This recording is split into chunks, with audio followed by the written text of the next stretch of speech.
Hello' everyone, স্বাগতম জনাইছোঁ মোৰ অন্য এটি মিনি ভিডিঅ'লৈ। আপোনালোক সকলোকে এয়া দেখিছেই নহয়, ইমান বেছি গৰম হৈছে এইকেইদিন, ৰ'দটো বহুত কাঢ়া হৈছে। আৰু এয়া মই ৰাতিপুৱা দৈও লৈ লৈছোঁ, যিহেতু গৰম দিন দৈ খালে ভাল হয় স্বাস্থ্যৰ কাৰণে আৰু ঠাণ্ডা লাগে। আৰু এয়া দেখিছেই নহয়, একদম মানে বহি লৈছোঁ দুৱাৰ মুখতে। এইফালে আমাৰ হিৰো একদম বিজি ফোনত।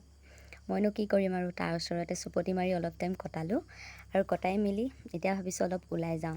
এতিয়া সন্ধিয়া হ'ব হ'ল। মই ৰাতিপুৱা ভিডিঅ'টো বনাইছিলোঁ, কিন্তু দুপৰীয়া ইমানেই বেছি ৰ'দ দিছিল, মই কলৈকো ওলাই যোৱা নাছিলোঁ আৰু একদম ৰুমতে মানে গছৰ তলতে বহি আছিলোঁ। আৰু এইখন হৈছে আমাৰ দাদা বাইকখন। আপোনালোকে বাৰু এইখন বাইক কোনে কোনে পচন্দ কৰে কমেণ্ট কৰি জনাব। আমাৰ দাদা বিৰাট হেঁপাহ আছিল এইখন বাইক, সি বহুত বেছি ভাল পায় আৰু ল'লে, তাৰ হেঁপাহটো পূৰণ হ'ল। আৰু এতিয়া সন্ধিয়াই হ'ল, যিহেতু মই ভিডিঅ'টো ৰাতিপুৱা বনাইছিলোঁ, কিন্তু দুপৰীয়া বনোৱা নহ'ল, ইমানেই বেছি গৰম পৰিছে। মই গছৰ তলতে বহি থাকিলোঁ আৰু এতিয়া ওলাই আহিছিলোঁ। এয়া জামুক লৈছোঁ হাতত, যিহেতু গৰম দিনত জামুক খালে বহুত বেছি ভাল হয়, বিশেষকৈ মহিলাসকলৰ কাৰণে।